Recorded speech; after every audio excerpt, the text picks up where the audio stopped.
Hello दोस्तों, आप लोग कैसे हैं। उम्मीद करता हूं कि आप लोग बहुत बढ़िया होंगे। अमन जीएस रिसर्च सेंटर पर बहुत दिनों के बाद पुनः एक सीरीज स्टार्ट की गई है। वो बिहार स्पेशल सीरीज से रिलेटेड है, वो 17वीं बीपीएससी को डेडिकेटेड है। तो चलते हैं दोस्तों, बिहार सेगमेंट को प्राचीन भारत को हम लोग प्राचीन बिहार को कवर करते हैं। तो देखते हैं कि क्या क्या इससे रिलेशन एग्जाम का है, वो कौन कौन से पॉइंट हो सकते हैं जो हमारे लिए रिलेवेंट है। तो सबसे पहले हम लोग देखते हैं कि बिहार आखिर नाम कैसे पड़ा। सबसे बड़ा क्वेश्चन है हम लोग का कि बिहार आखिर इसका नाम कैसे पड़ा। तो बताया जाता है कि हमारा जो मगध का जो क्षेत्र था, वहां सबसे पहले कह सकते हैं कि ऐसा है कि वैदिक सभ्यता, आपको याद होगा इतिहास में पढ़े होंगे, वैदिक सभ्यता 1500 से लेकर के 600 बीसी तक ये चला था। ये गंगा और यमुना वाला क्षेत्र में था और गंगा के इस तरफ कह सकते हैं मगध बसा हुआ था। मगध बसा हुआ था उत्तर वैदिक काल में, लेटर वैदिक पीरियड में, उत्तर वैदिक काल में मतलब 1000 बीसी से लेकर के 600 ईसा पूर्व तक काफी ऋग्वैदिक जो कर्मकांड थे ना, उसमें कई चेंजिंग आने लगे। जैसे कि धर्म में कई स्वरूप में बदलाव आने लगे, पौराणिक देवी देवताओं का जो महत्व बढ़ने लगा था, कर्मकांड बढ़ने लगा था। तो इससे लोग कह सकते हैं कि व्याकुल होकर के या उनसे उसमें इंटरेस्ट ना लेकर के एक नए विचारधारा की तरफ वो अग्रसर हुए। उसी दौरान हम लोग को जैन धर्म, बौद्ध धर्म और चवार्क दर्शन, अजीत केशकम्बली और भी बहुत सारे नाम थे। लगभग 64-65 विचारधारा उत्तर वैदिक काल यानी कि 6ठी शताब्दी के आसपास देखने को मिली थी। उसमें जैन और बौद्ध सर्वाधिक प्रफुल्लित हुए, वो सर्वाधिक आगे बढ़े। तो उसी दौरान इनसे जुड़ा हुआ एक नया परंपरा स्टार्ट हुआ कि जो बौद्ध से जुड़े स्थल है, मठ है, शिक्षण केंद्र है या आवास है, वो कहीं ना कहीं उसको दर्शन करने की एक परंपरा की शुरुआत हुई, जिसे विहार कहा गया। उस परंपरा को जैन और बौद्ध में विहार कहा गया। ऐसा बताया जाता है कि महात्मा बुद्ध, यहाँ तक कि महावीर स्वामी, जैन धर्म के जो भी तीर्थंकर रहे, वो कहीं ना कहीं इन विहार की प्रक्रिया से अवगत हुए, वो वहां पर गए। तो बिहारों की अधिकता या कह सकते हैं बिहार परंपरा की अधिकता होने के कारण बिहार से ही एक भौगोलिक क्षेत्रफल, जो कह सकते हैं कि छोटा नागपुर के पठार के उत्तर, गंगा के मैदान के दक्षिण में और कह सकते हैं कि अंग प्रदेश से पूरब में सोन नदी के बीच तक एक क्षेत्रफल में जो विकास हुआ था, उसको हम लोग बिहार नाम दिया गया मूल रूप से। कहानी को कुछ आगे बढ़ाते हैं दोस्तों। अब हम लोग देखते हैं यहाँ पे कि बिहार आखिर नाम कैसे पड़ा। तो ये तो हम लोग देख लिए बिहार नाम कैसे पड़ा। अब हम लोग को ये देखना है कि 8वीं शताब्दी में जो पाल वंश के जो शासक थे, जिसका नाम था गोपाल ओदंतपुरी विश्वविद्यालय से बेहतर है कि आप महाविद्यालय लिखेंगे। विश्वविद्यालय से अच्छा है कि आप इसे महाविहार लिखने की कोशिश करेंगे। देखिए, महाविहार करने का मतलब विहार ही है, बस उसका साइज, उसका जो कसक क्षेत्रफल वो बड़ा है, तो महाविहार नाम दे दिया गया। जो आज कहीं ना कहीं वो बिहार शरीफ के इर्द गिर्द है, लगभग 10-12-15 किलोमीटर के अंदर ही है ओदंतपुरी का वो महाविहार, जिसकी स्थापना गोपाल ने करवाया था। ये पूछता है कि कौन से वंश से संबंधित थे, तो आपका आंसर होगा पाल वंश। और ये कौन सी शताब्दी की रही थी ये वंश? तो आप बताएंगे पाल वंश से संबंधित ये शासक था। लेकिन बीच में ही कुछ गड़बड़ हो जाता है। तुर्क आक्रमणकारी बख्तियार खिलजी और उसके पुत्र ने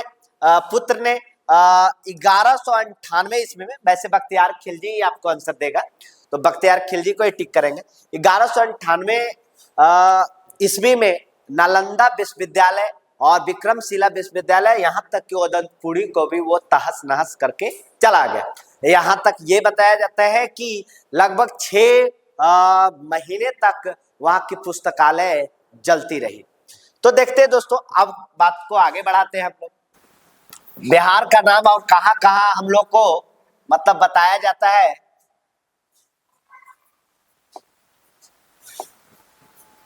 तो देखिए, ये ओदंतपुरी के बारे में आपको बता दिया, ये बौद्ध और जैन श्लोक को तहस नहस करके चला गया, मैं आपको बता दिया। इसको हिसार बिहार भी कह सकते हैं कि उत्तर मध्यकालीन बिहार के इतिहास में इसको कहा जाता है हिसार बिहार। और बात रही बिहार शरीफ की, तो बिहारों की जो परंपरा थी, वहां गमन करने की जो परंपरा थी, उसके लेकर बिहार नाम पड़ा। लेकिन शरीफ का अर्थ होता है प्रतिष्ठित जन, यानी कि एक ऐसा स्थान जहाँ पे प्रतिष्ठित जन रहा करते थे। तो देखते हैं दोस्तों, अब आगे हम लोग देखते हैं कि प्रशासनिक मुख्यालय जो तुर्कों ने स्थापित किया था, वो कहीं न कहीं बिहार शरीफ के आसपास ही किया था। लेकिन उस समय उसको बिहार शरीफ नहीं बोलते थे, उस समय उसको अर्जे बिहार की संज्ञा दी गई थी।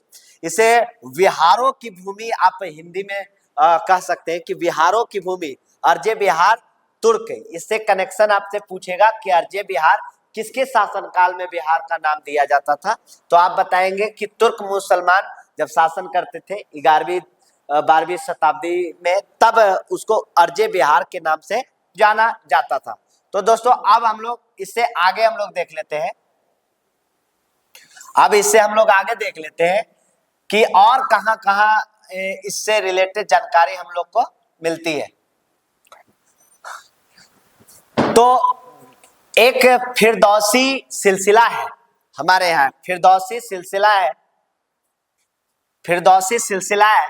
सिलसिले का मतलब है कि गुरु और जो शिष्य है, उन दोनों के बीच में जो रिलेशन है उसको सिलसिला बोला जाता है। तो याहिया मनेरी, ये बिहार से रिलेटेड बहुत बार एग्जाम में आ चुका है। याहिया मनेरी का जो निवास स्थान था वो कहाँ था? तो बिहार शरीफ में था। तो दोस्तों याद रखेंगे कि बिहार शरीफ याहिया मनेरी का निवास स्थान हुआ करता था। वैसे यहाँ शरीफ का अर्थ बताया गया है, ये अरबी शब्द है, ये इसका अर्थ होता है निवास स्थान।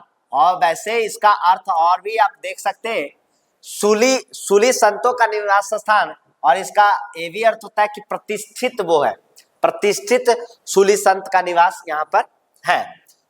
तो अब देख लेते हैं कि तुर्क शासन काल में अर्जे बिहार को क्या कहा जाता था, तो अब आंसर लगाएंगे, बिहार शरीफ के नाम से उसको जाना जाता था। तो दोस्तों अब हम लोग इससे आगे के बारे में बात कर लेते हैं। तबकात-ए नासरी एक पुस्तक का नाम है, इसकी जो रचना की थे मिनहाज उल सिराज, कभी उल सिराज भी लिखेगा। तो 1203-4 में इसकी रचना हुई थी, 1203-4 में इसकी रचना हुई थी। तो ये उतना ध्यान नहीं रखिएगा, आपको ये ध्यान रखना है कि मिनहाज उल सिराज ने तबकात-ए नासरी नामक पुस्तक लिखी है, जिसमें बिहार शब्द का प्रथम बार जानकारी दी गई है। और उसमें बिहार सूबा का मतलब एक बड़ा टेरिटरी, एक क्षेत्र को डेडिकेटेड है। बिहार का नाम, ये वाला क्वेश्चन एक बार पूछा गया है अपने एग्जाम में कि बिहार शब्द का सर्वप्रथम उल्लेख कौन से पुस्तक में की गई है, तो आप बताएंगे तबकात-ए नासरी, जो मिनहाज उल सिराज ने 1203 और 4 में इसे लिखा था। तो देखते तुर्क शासन काल में बिहारों के स्थान पर अब इसे विहार ओरिजिनल में कहा जाने लगा। यहाँ विहारों के स्थान पे अब नाम इसका विहार पड़ा, जो अभी हम लोग जानते हैं दोस्तों। तो 1541 में शेर शाह सूरी, नाम तो सुने ही होंगे। शेर शाह सूरी ये अफगानी था, ये अफगानी था और ये काफी साहस और कह सकते कि हिस्ट्री क्रिएटर रहा है, काफी सुधारक भी रहा है। तो कह सकते हैं कि इन्होंने अपनी जो राजधानी थी बिहार शरीफ से हटा करके 1541 में पटना में बसाया था। मैं आपको जानकारी के लिए बता दूं कि पाटलिपुत्र की स्थापना, पाटलिपुत्र की जो स्थापना है उदयन ने किया था, जिसे उदय भद्र भी कहा जाता था। इसका संबंध हर्यक वंश से है। तो ये पाटलिपुत्र ये समझिए उस समय का ग्राम था, हालांकि उन्होंने उसको राजगीर से शिफ्ट किया था, राजगीर से शिफ्ट पाटलिपुत्र किया था। अभी हम लोग पढ़ रहे हैं दोस्तों कि शेर शाह सूरी 1541 में बिहार शरीफ से अपनी राजधानी हटा करके पटना स्थानांतरित किया था। तो उसको आप ध्यान रखेंगे। एक और संरचना, एक और पुस्तक है हमारे बीच, तारीखे दाऊदी, कई बार एग्जाम में आया है। इसके राइटर है अब्दुल्ला। ये वही बात को एक्सप्लेन करता है जो हम आपके साथ शेयर किए, यानी 1541 में शेरशाह ने अपनी जो राजधानी है बिहार शरीफ उससे वो परिवर्तित करके पटना शिफ्ट किया था। इसकी जानकारी तारीखे दाऊदी में मिलती है, जिसकी रचना अब्दुल्ला ने किया था दोस्तों। तो आप ध्यान रखेंगे यहाँ पे। और हम आपके साथ कुछ और शेयर कर लेते बिहार से रिलेटेड कुछ और इंपॉर्टेंट पुस्तक जिससे बिहार के बारे में जानकारी मिलती है। अब दोस्तों आप लोग यहाँ देखते हैं कृतिमाला। ये कृतिमाला के जो राइटर है विद्यापति है। ये वही विद्यापति जो मिथिला के कह सकते कि एक प्रसिद्ध काव्य लिखने वाले कवि विद्वान कह लीजिए, वो विद्यापति जो पहली बार बिहार शब्द का उल्लेख यहाँ पर किए। उन्होंने बिहार को किया था जरूर, लेकिन सूबा बिहार करके उन्होंने इसको दर्शाया था। तो देखते हैं हम लोग कृतिमाला ये किसकी रचना है। तो आप बताएंगे कि कृतिमाला जो रचना है वो विद्यापति की है, जो मिथिलांचल के रहने वाले थे, ये प्रसिद्ध कवि हुआ करते थे। और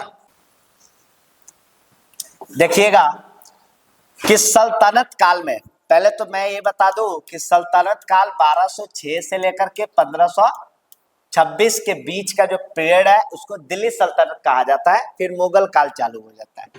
तो आपको बताया गया था कि सूबा बिहार इसको कहा जाता था। सूबा बिहार के रूप में आपको अभी बताया कि वो एक जो राइटर थे उन्होंने अभी तुरंत अभी आपको मैं बताया था अभी उसको देखिएगा। तो सूबा बिहार, तो इस सूबेदार जो था वो सूबा का प्रमुख हुआ करता था। इसकी जानकारी हमें सल्तनत काल में मिलती है। स्वतंत्रता आंदोलन के समय सूबा से हम लोग प्रांत बोलना चालू कर दिए। और फिर हम लोग कह सकते हैं कि जो बंगाल हुआ करता था, इस बंगाल का ही कह सकते हैं कि ओडिशा, झारखंड और बिहार पार्ट हुआ करता था। और यहाँ पे औपनिवेशिक काल में बिहार से अंग्रेजों ने शासन करना चालू कर दिया था। आपको 1651 ईस्वी में आपकी इसकी जानकारी मिल जाएगी दोस्तों। तो देख लेते हैं हम लोग, आगे देखते हैं कुछ और इससे रिलेशन में है, तो हम इसके आगे देख लेते हैं। तो अभी तक तो ये इतना ही है दोस्तों। अगर आपको ये वीडियो अच्छा लगा तो जरूर कमेंट करिएगा और जरूर सजेशन दीजिएगा और भी पर्याप्त सुधार इसमें की जाएगी।